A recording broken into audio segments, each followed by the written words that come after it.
लेकिन आरोप बताइए तो सही कि कहाँ भ्रष्टाचार हुआ, किस चीज़ में भ्रष्टाचार हुआ। और फिर मैं इनको चुनौती देता हूँ। मुझे इन्होंने 4-5 बार मारने का प्रयास किया और आज भी ये लोग मेरे को मारना पीटना चाहते हैं, मेरी हत्या करना चाहते हैं। आपको लगता है मैंने गलत किया है तो मेरे को आप मुंह काला करके भेजिए। आजकल बूटाटी मंदिर के अंदर जो मंदिर की समिति है उसके और उसके बाहर जो दुकानदार हैं, गेस्ट हाउस वाले हैं, उनके बीच में एक ज़बरदस्त विवाद छिड़ा हुआ है। सबसे पहले मैं बता दूं कि जो बूटाटी मंदिर है वो यहाँ पर डेगाना और कुचेरा के बीच में बूटाटी नाम का गांव है, वहाँ पर है। और ये जो स्थान है वो महाराज चतुरदास जी की तपोस्थली है और उसके बारे में ये मान्यता है कि वहाँ पर लकवा के जो मरीज हैं वो तुरंत ठीक हो जाते हैं। इसलिए देश भर से तो छोड़ो, आप विदेशी लोग भी वहाँ पर आते हैं और देश भर के लोग तो वहाँ पर हज़ारों की संख्या में नित्य वहीं पे रहते हैं। और जो रहने वाले होते हैं वो 6-6 दिन 10-10 दिन तक वहाँ पे रहते हैं, फेरी लगाते हैं और वहाँ पे वो उनका लकवा, वो दावा करते हैं कि हमारा लकवा ठीक हो रहा है। ऐसे हज़ारों की संख्या में तादाद में वहाँ लोग आते हैं और उनकी सुविधा के लिए वहाँ पे बहुत अच्छी व्यवस्थाएं हैं। तो अभी जो विवाद चल रहा है दुकानदारों के और समिति के बीच में, तो हमने जो विरोध कर रहे हैं, जो धरना प्रदर्शन कर रहे हैं, उनसे भी बात की। और उसके बाद में उन लोगों के जो आरोप हैं, हालांकि वो खुल करके पूरे आरोप नहीं बताते, सिर्फ एक ही बात है कि भाई इनको अध्यक्ष को हटाना है और ये यहाँ भ्रष्टाचार हो रहा है। तो हमने दोनों पक्षों से बात की। तो पहले जानिए जो विरोध प्रदर्शित कर रहे हैं उनकी बात। तो इनसे इस्तीफा मांगा जा रहा है पूरी समिति से। पूरी समिति से इस्तीफा इसलिए मांगा जा रहा है क्योंकि ये जो समिति है 3 साल हो गए इनको, 3 साल से ये गांव वालों को कोई भी अपना कार्यकाल का विवरण नहीं दे रहे हैं, ना कोई अपना हिसाब दे रहे हैं, ना कुछ। क्योंकि समिति है और अध्यक्ष है वो गांव ही चुनता है। आज तक का रिकॉर्ड आप देख ले तो गांव ही चुनता है और गांव ही वो करता है और इसका हिसाब किताब भी गांव ही लेता है। इस संस्था कोई तोड़ नहीं है, बनगी ना जगी बनगी। अब इस्तीफा दे जदी को तोड़ है, रिया है प्रशासन का तोड़ को। भाई बे आके रिया है कि भाई थेट धरना पर बैठे हो जगह सगला दुकानदार गेस्ट हाउस वाला। एक मिनट मेरी बात सुनो। प्रूफ मान कौन सी एक मिनट वो मेरी बात सुनो। अध्यक्ष साहब खुद जयपुर के हैं, जो हाल में अभी बता रहे हैं कि मैं बूटाटी का ही हूँ। 1 मिनट है, अगर वो बूटाटी के हैं तो जहाँ पे ये सारे धंधा कर रहे हैं, अभी आप हर दुकान पे देख लो बैठे, तो वो गांव के आदमी नहीं हो सकते क्या धंधा करने वाला? व्यापारी रहेगा या थड़ी वाला ही रहेगा। उनकी भाषा है कि वो बोल रहे हैं कि बाहर थड़ी वाले मंदिर चलाएंगे क्या? क्यों तू एक ही है मंदिर चलाने वाला? है आप ही चलाओगे? डिपेंडर एक गरीब आदमी चला सकता है और एक अमीर आदमी भी चला सकता है। अब सुनिए जो मंदिर के वर्तमान अध्यक्ष हैं देवेंद्र सिंह बूटाटी कि वो इस विवाद को लेकर के क्या कहते हैं। देवेंद्र सिंह जी, ये जो आपके यहाँ जो अभी एक विवाद चल रहा है सोशल मीडिया पे काफी देखा हमने, ये विवाद है क्या? देखिए, विवाद एक मनगढ़ंत और योजनाबद्ध बनाया हुआ विवाद है। ये दुकानदार, गेस्ट हाउस, होटल संचालक द्वारा एक षड्यंत्र पूर्वक चलाया गया विवाद है। नहीं तो ये षड्यंत्र क्यों रचेंगे? उनको क्या समस्या है क्या आपसे? देखिए, मैं आपसे निवेदन करूं, 2023 से हम लोग आए। उससे पहले यहाँ पे किसी प्रकार की भोजन बनाने की व्यवस्था नहीं थी। सूखा राशन मिलता था। हमारे आने बाद में हमने यहाँ पे भोजनशाला स्थापित करी और उस भोजनशाला के माध्यम से हमने बना बनाया भोजन, रोटी, चपाती, खिचड़ी आदि सब की व्यवस्था करी। तब से इन लोगों ने विवाद चालू कर दिया और जब हम देने लगे तब भी हमला किया ना। नहीं तो इनको समस्या क्या हुई? श्रद्धालुओं को भोजन देने में इनकी क्या समस्या थी? देखिए, ये लोग जो आसपास में व्यापार करने वाले लोग हैं ना, इनके व्यापार पे कुछ असर हुआ, इसलिए समस्या है।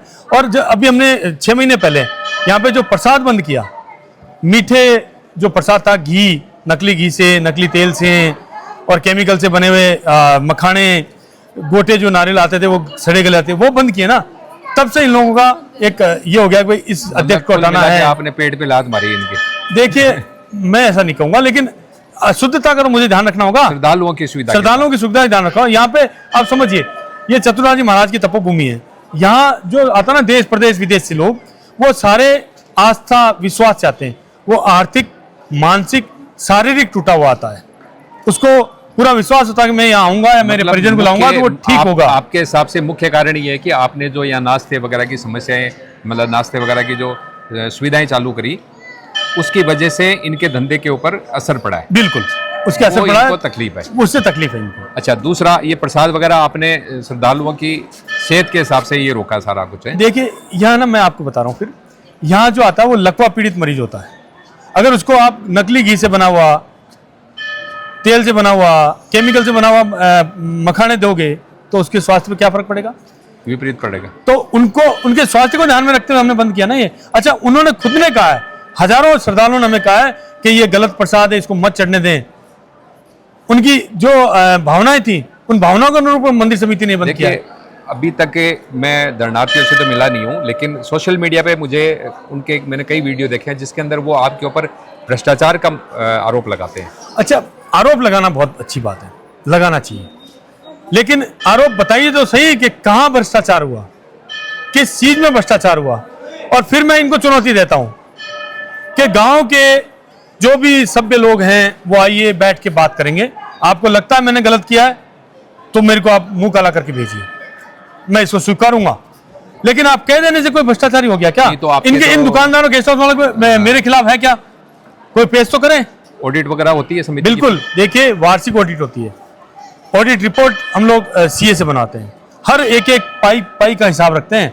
दूसरा एक ये भी सुनने में आ रहा है कि भाई अभी ये जो आपका चुनाव हुआ 2 साल बाद में, तो आपने ऊपर ही करके चुनाव जीत लिया। देखिए तो ऐसा इसमें संभव है कितनी क्या? सच्चाई है? ऐसा संभव है क्या? मैं कह रहा हूँ वहाँ एक लिस्ट लगी हुई है 1977 से लेके, जो आरोप लगा रहे हैं जयपाल सिंह, भानु प्रताप सिंह, उनके पिताजी अध्यक्ष रहे, उनके काकोसा अध्यक्ष रहे। 2 साल से अधिक? वो तो 20 साल रहे थे। 20 साल रहे थे। उनके काकोसा 10 साल रहे, उनके परिवार के एक सदस्य वो 5 साल रहे। तो भैया आरोप लगना तो संविधान मैंने बनाया क्या? उनके करण सिंह जी के कार्यकाल में हुआ।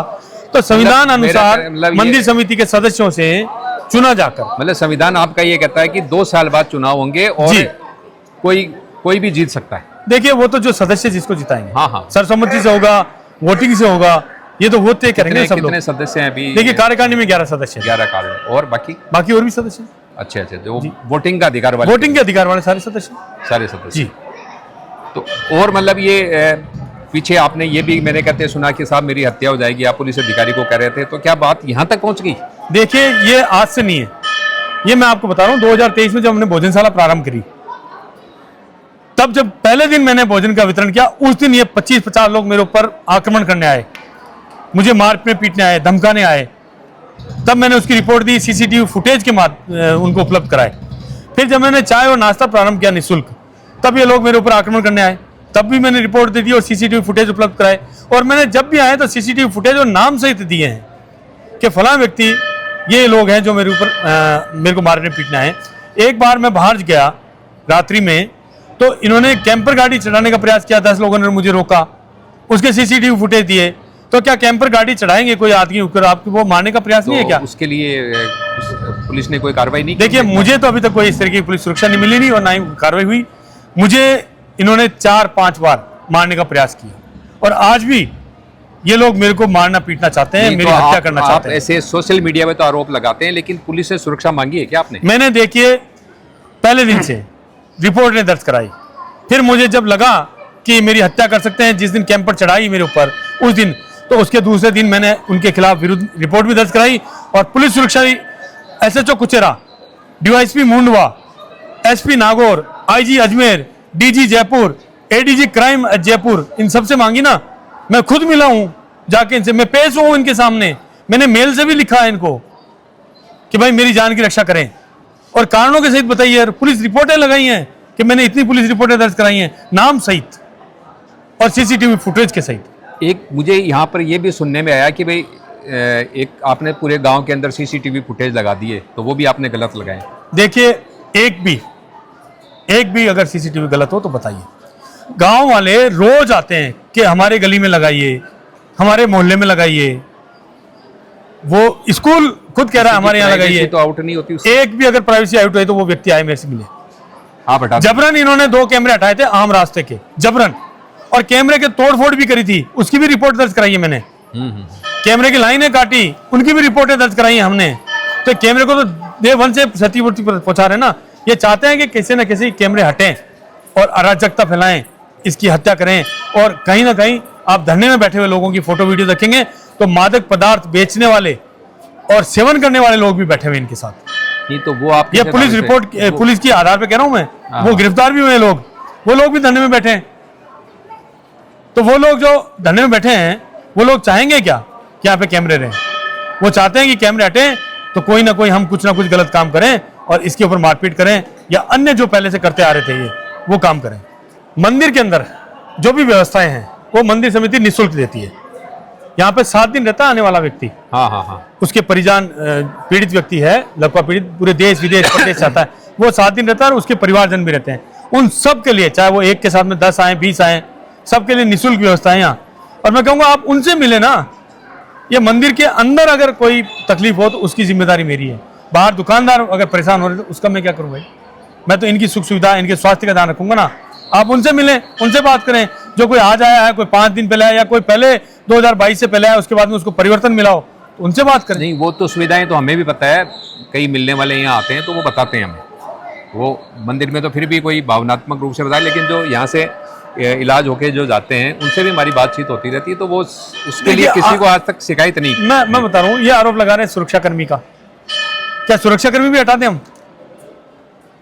सुरक्षाकर्मी मंदिर में आने वाले श्रद्धालुओं के लिए है भाई। मेरे साथ तो कोई नहीं है ना, मैं तो अकेला हूं, अकेले ही घर जाता हूं, अकेले आता हूं।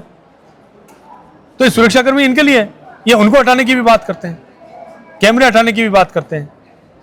तो इनकी मंशा क्या है? देवेंद्र सिंह जी ने अपना पक्ष रख दिया है, उनका भी पक्ष सुनिए और उसके बाद आप नतीजे पे पहुंचिए कि कौन सही है कौन गलत है। हमारे कहने से नहीं, आप खुद इसका अंदाजा लगाइए।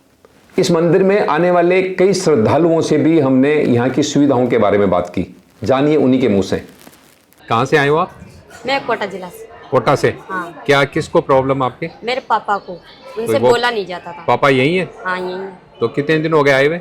हमें आज 6 दिन हो गए। 6 दिन। फर्क पड़ा? हाँ पड़ा नहीं। अच्छा, मुझे ये बताओ कि यहाँ पे जैसे जो मंदिर में जो सुविधाएं हैं खाने की, उससे कितना संतुष्ट हो आप लोग? बहुत, मतलब कोई प्रॉब्लम नहीं है, सब कुछ मतलब बहुत अच्छा है। खाने पीने के, सोने के लिए मतलब कोई दिक्कत नहीं है, थोड़ी सी भी बिल्कुल। अच्छा, जो मंदिर का स्टाफ है उनका व्यवहार कैसा है? बहुत अच्छा है उनका व्यवहार बहुत अच्छा हाँ, है। बिल्कुल अपना सा लगता है। और दूसरी, यहाँ पे जैसे आप खुले के अंदर यहाँ सो रहे हो, तो आपको यहाँ डर नहीं लगता कि कहीं कोई मोबाइल चोरी हो जाए, कोई चीज चोरी? भी नहीं लगता। बिल्कुल नहीं? नहीं, क्योंकि यहाँ पे कैमरे वगैरह चारों तरफ लगे हैं, सारी सुविधाएं हैं यहाँ पे। तो ठगी जी की सुविधा है, कहीं कहीं सुविधा मिल रही है आपने? अपन खाना फ्री मिल रहा है। हाँ। और सोने करनी जो भी व्यवस्था है एकदम बढ़िया व्यवस्था है। बढ़िया व्यवस्था है। हाँ। तो आप खुश हो मतलब यहाँ की सुविधाओं से? एकदम खुश भी है। और ये मंदिर में आज 15 साल पहले भी आया, बहुत सारा विकास भी हुआ है मंदिर में।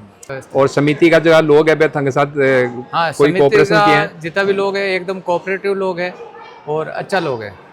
तो अठे मंदिर के मायने कोई सुविधा असुविधा तो कोनी हो रही था ने? नहीं, घणी सुविधा। कोई तकलीफ? खाना पीना की? चाय वगैरह भी मिले? एक बार में लाओ? नहीं, सब मिले सब। अच्छा, सब मिले। सब मिले? खाना, रोटी, बीती, चाय, पानी, कोई कमी नहीं बाबा दरबार। और मंदिर को स्टाफ जो है वो मांगो व्यवहार कैसे हो गए? नहीं, बढ़िया आदमी। बढ़िया है? मैं यहाँ 6 दिन से हूँ। 6 दिन से हैं। तो यहाँ पे जो खाने वगैरह की सुविधा कैसी है? यहाँ पर खाने वाने की सुविधा बहुत अच्छी है। मतलब ऐसे लगता ही नहीं कि हम कहीं बाहर है, मतलब ऐसे लगता है घर की तरह लगता और है। कोई पैसा लेते हैं? नहीं, कोई 1 रुपये खर्च नहीं होता, बस हमारे किराए का खर्च होता है आने जाने का बस। अच्छा, और बाकी यहाँ पे यहाँ पे जैसे प्रसाद के लिए मंदिर समिति देती है आपको कुछ प्रसाद? नहीं, प्रसाद वगैरह ये बाहर की चीज़ें खाने ही नहीं देते, क्योंकि यहाँ पे मतलब ऐसे मान लो जैसे हॉस्पिटल में कैसे नर्स देख रेख करती है वैसे यहाँ पर करते। और ना ये बीमारियों के लिए ना ज़्यादा नमक ना ज़्यादा मिर्ची ऐसे नहीं करते, बहुत अच्छा ख्याल रखते हैं। मतलब और यहाँ जो मंदिर के अध्यक्ष हैं उनसे मिले कभी आप? जी, अध्यक्ष से तो नहीं मिले, पर मतलब यहाँ के जो स्टाफ है उन वगैरह से पता चला है कि वो बहुत अच्छे इंसान है। उनकी वजह अध्यक्ष ये करवा रहे तभी तो ये सब कुछ हो रहा है। तो मुझे ऐसे लगता है कि अध्यक्ष बहुत अच्छे हैं, क्योंकि उनकी वजह से मतलब यहाँ का स्टाफ बहुत अच्छा है। हाँ। और आपको पूरी सुरक्षा महसूस होती है? बहुत सुरक्षा महसूस हो, मतलब ऐसे लगता नहीं कि हमारा कुछ सामान यहाँ रखा है तो चोरी हो जाएगा, ऐसे नहीं लगता। तो ये था यहाँ की मंदिर का विवाद। और उसके बारे के अंदर ये जितने भी जो हैं, चाहे मंदिर अध्यक्ष हैं या फिर जो विरोध कर रहे हैं, उन लोगों के अलग अलग व्यू थे। यहाँ आने वाले श्रद्धालुओं के व्यू भी हमने सुनाए। अब आप खुद जन निर्णय कीजिए कि यहाँ पर गलत कौन है। क्या मंदिर अध्यक्ष गलत है या फिर जो बाहर धरने के ऊपर जो लोग बैठे हैं उनका अपना कोई स्वार्थ है, अध्यक्ष का कोई स्वार्थ है, क्या है, और श्रद्धालुओं के जो पक्ष में, यानी यहाँ पे जो लोग आते हैं दर्शनार्थी या श्रद्धालु, उनका हित किसके साथ है? अपनी राय नीचे कमेंट्स बॉक्स के अंदर जरूर लिखिए कि इनके अंदर आपको कौन गलत लगा। हमने सबकी बात आपके सामने रख दी है। हम अपनी तरफ से किसी के ऊपर कोई अंगुली नहीं उठाते, किसी को सही और गलत का निर्णय नहीं देते। ये निर्णय हम आपके विवेक पे छोड़ते हैं, इसलिए नीचे कमेंट्स करके जरूर बताएं। धन्यवाद।